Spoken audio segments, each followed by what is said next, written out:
What's up, my future Slim Back family? I'm back on here with a new video, and today makes day 17 of my water fast. And if I want to do 21 days, I got 4 more days to go, which will be Friday.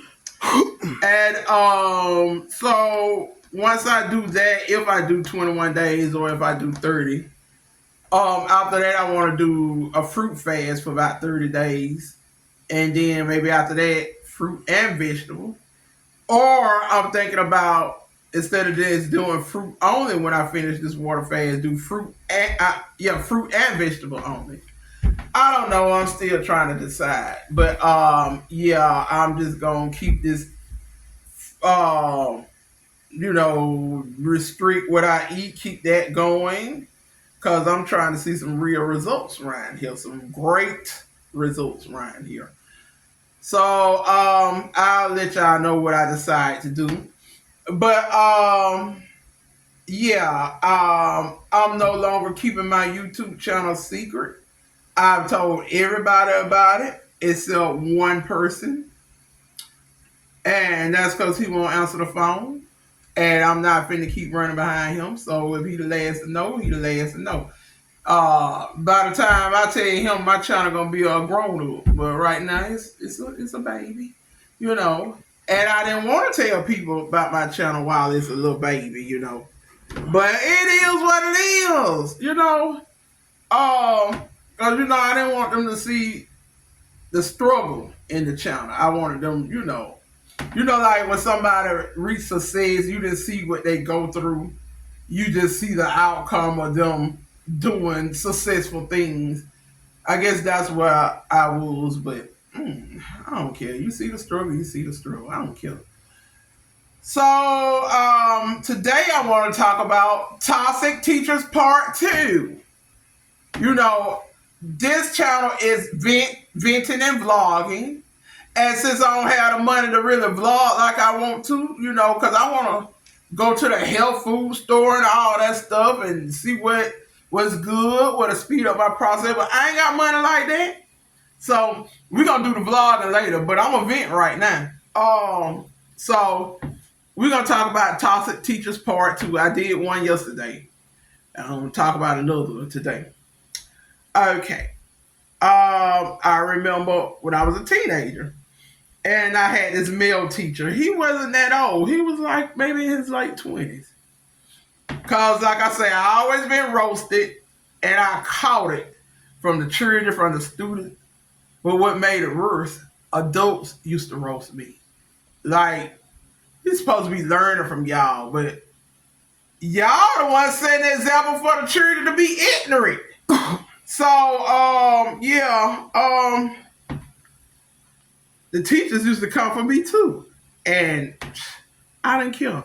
I didn't care about being suspended. I didn't care about checking them. You step out of professional place, I'ma check you. So this I remember I was rocking back in the seat. Just rocking back in the seat. He said to me, Becky, we have students downstairs. I don't want you to fall and hurt them. Okay. You as a professional have no business saying that to a student. So I got real ignorant with him.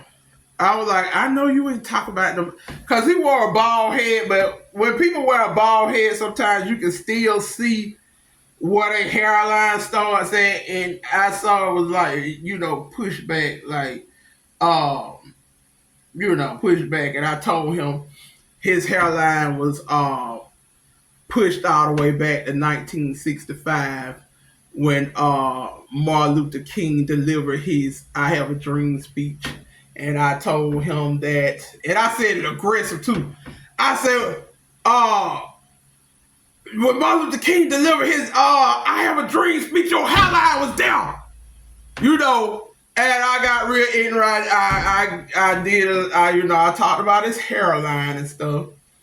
And I told you this story before, cameraman. What else I say about his hairline? I think Um, You said his hairline was there when Martin Luther King made the speech. You said, what is it? I said something along the lines of his hairline moonwalking past his ears, and so he couldn't handle it. So he's like, "Get out of here! Get out of here!" So, I'm walking still, talking this, and the class just laughing, going crazy, because like I said, I always was a class clown, so they going crazy, just laughing. So he was trying to, walk up on me like he wanted to do something, but I guess he realized he needed his job, so he stopped himself. And I remember when I went to the office, I let them know that he got out of line with me first. He was unprofessional. So I guess they was trying to be lenient, so they just want to give me the detention. I was like, I ain't taking no detention. That man started with me. What, do he get detention too? Because he was unprofessional. So, I remember when I got home, by the time I got home, he was on the phone with my mama. And so I said, ask him, he was just talking about me and what I do in the class and how I just disrupt his class. And then he was talking about the situation, but he mostly talked about overall things. So I told my mom, I said, well, today, ask him what he said to me for me to go off on him. And she asked him, and he said, don't you know this man said nothing? Oh, I was going crazy. I said, yeah, you know, doggone like, I was going crazy. I said, Mr. Trump, you are, and I was just calling by their name and stuff, but I was at home. He can't do nothing to me while I'm at home. He can't give me no detention of that. So, I went in. It got personal. I was talking about it, mama. Don't know it, mama. I was talking about it, mama, his wife, his children. My mom was like, all right, Becky, that'll do. So, so when I got back to school,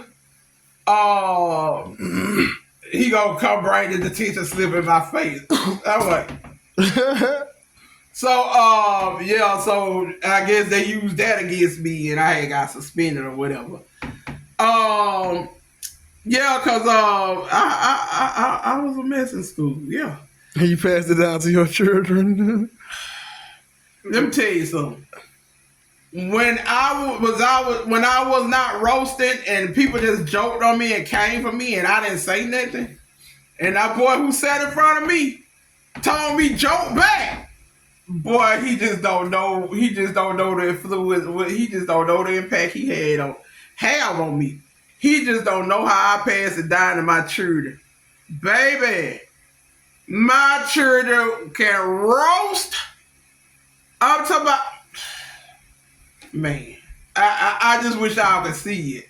I want to tell y'all where y'all can find one of my sons at on the platform of him roasting, but we not gonna do that because I ain't got time to go on that platform because they're gonna be like, yo, fat, hey mama. And then I have to get on there and get ignorant. I ain't trying to be ignorant. I'm trying to build a brand. I'm trying to build a legacy. I'm trying to build generational wealth for my grandbaby. Okay, I know you hungry. You ready? You done cooked and you ready to eat. Okay, and so like I said, I was always missing school. Like I said, I don't know why I went through the things I went through because I wasn't no victim. You gonna get some feedback and repercussions when you cover me. I remember one time, and let's talk about scary friends. Okay, I had this friend, right? I remember this boy hit me. And the class was all quiet all over. I mean, it's noisy all over the place. So nobody was really paying attention, but my friend was right by me. The boy hit me, and he ran over by the teacher thinking because he over there by the teacher, I wasn't gonna hit him back. So I went over there and I tried to knock fire from him. So she was like, so the class, I was talking about it was so loud. everybody got quiet. So she was like, you get detention. I said, he hit me first. She was like, nobody saw it. So, I should say her name. I really should say her name. But I'm gonna change her name, huh? No, don't say her name. Okay, I'm gonna say Tia. So I said Tia saw it. So the teacher said, Tia, did you see it? She paused for a minute. Then she said, I ain't see it. When she saw it, she was right there. She said, "Ooh," when he hit me, and she said, "Mm." So I feel like I ain't talk to her no more. But let me tell you, sometimes you don't know the impact and the influence you have. So I turned everybody against her. I told them how she did me. A lot of people weren't rocking with her. So at lunch, we could sit with whoever we want, and we sat with our friends. And we always sat at the table together, but I made sure nobody sat with her. So at lunch, some said, look back and see who she sit with. She was sitting with, she was sitting with a table full of Steve Urkels, let's just say that. Somebody she would never sit with. I looked back and saw it, and I'm just bust out laughing. I'm talking about, I laughed hysterical. I'm about to fall out my chair. That what she get for being scary. Cause you my friend. If I don't care how scared I am, you my dog. If I saw somebody do something, they say, did you see it? I sure did. Yep, he did it. So yeah, whatever. She ain't deserve my friendship. So we gonna talk. Yeah, so we talking about scary friends. And I want to get on the story. I want to talk about all big girls are not desperate. But my cameraman, he act like he's so hungry. I gotta eat. Can I tell the stalker story? Yeah. All right. So this was like 2000. I don't know anybody who stayed in South Georgia in a while. This was around Hurricane Irma time. Okay, so I remember it started in February. Dude knocked on my door. He said, I said, what you want? You know, because I like I said, yeah, you be real nasty when you don't know the person. Then I have a great BS radar. So I said, what you want? What you looking for? You know, they're going off. I said, what do you want? He said, I want some water. I said, we ain't got no damn water. And I slammed the door in their face. That should have been a sign to leave me the F alone, right? Okay. That wasn't a sign. So, okay. So, he, a few days later, knocked on my door, and I didn't get to the door in time. So, when I I finally got to the door, looked around. He was in the house in front of me. And he was waving, and I went off on. I said, "Don't you ever again in your effing life knock on my effing door. I will call the police on you, MF. I don't know you. You ain't got no business knocking on my door for nothing." That should have kept him away. No, he kept knocking. One day, it was at night. I was getting out the car. He was like, "Excuse me. I don't mean no harm. I just want to talk to you." I said, "You ain't got damn thing to talk to me about. F you." I said, "You effing stalker." And he was shocked, like appalled, like, call me a stalker? Yeah. Do you know the definition of a stalker? So yeah, and my boy, he was a teenager then. And so he came by. I said, "Go on back in the house." He said, boy put some bass in it, boy. He said, "No, I want to make sure he gone."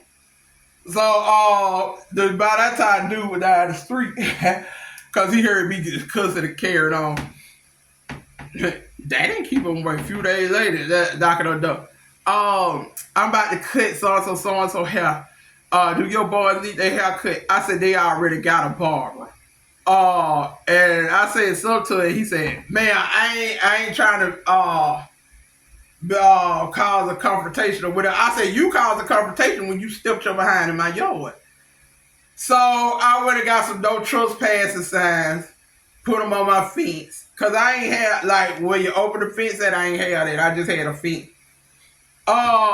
So I put the no trespassing sign up there. I ain't had, for a little while, I ain't had no problem. Then Hurricane Irma, messing behind, came and she knocked my signs down. And he was back, like, he never left. Kept knocking on the door, and most of the time he'll come over there, like, when my children was in school and stuff, and I would go off on him. I was like, is he, something wrong with him? Cause if somebody go off on me like that's my cue to leave them alone. They want to be left alone. He kept on. One day he was in the my backyard. I remember the last time I known of him stalking me. It was an empty house behind me. He just standing in the yard. Cause sometimes I used to go out my back though. He was just standing in the yard waiting for me to come outside. And when I came outside, I saw him. And I went back in the house. And cameraman, I went in the house and told cameraman about it. He said, who you talking about? I said the stalker, cause that was his name. We named him the stalker. He said, so he came out there and he threw the stalker. He said, he said what he said. I don't want to repeat what he said, but he said what he said. And the stalker, we never heard from the stalker again. And he was just always coming around so aggressive. I was like, who sent you?